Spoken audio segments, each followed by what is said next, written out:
So మీ 10 digits mobile number paper మీద రాసుకోండి. ఈ 10 డిజిట్స్ కూడండి. ఈ మొబైల్ నంబర్ ఎందుకు ఇంపార్టెంట్? గతంలో మొబైల్ నంబర్ లేదు, ఎవరు అడిగారు, ఇంతకుముందు మొబైల్ నంబర్ లేదు కదా.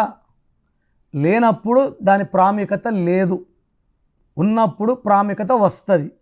ఉంటే వాడుతున్నాం కదా, ఒక్కొక్కరు 2 మొబైల్స్ 3 మొబైల్స్ వాడుతున్నాం. సో మొబైల్ నంబర్ బాగుంటే కమ్యూనికేషన్స్ బాగుంటాయి. పర్టికులర్గా ఈ 10 డిజిట్స్ మొబైల్ నంబర్ కూడితే 31 నంబర్ వస్తే, 31 అంటే రాహులో 31ని డెత్ నంబర్ అంటాం. సో 31 నంబర్ పెట్టుకొని మనం వ్యాపారంలో దిగితే వ్యాపారం మునిగిపోతుంది. ఈ 31 ఫోన్తో బాయ్తో మాట్లాడితే అనవసరపు కొట్లాట్లు, మిస్అండర్స్టాండింగ్స్, డిస్ప్యూట్స్ వస్తాయి. So 31 is a number of bad and death.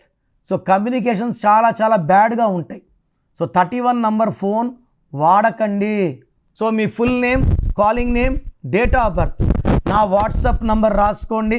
స్క్రీన్లో ఏ నెంబర్ కన్నా వాట్సాప్ చేయొచ్చు. నా నంబర్ 9951197198 9951197198.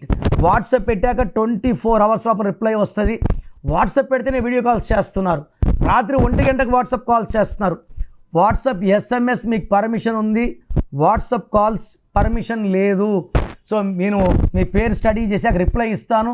మీ పేరు బాగుంటే మీరు లక్కీ. మీ పేరులో రాంగ్ నంబర్స్ ఉంటే take my appointment as an emergency.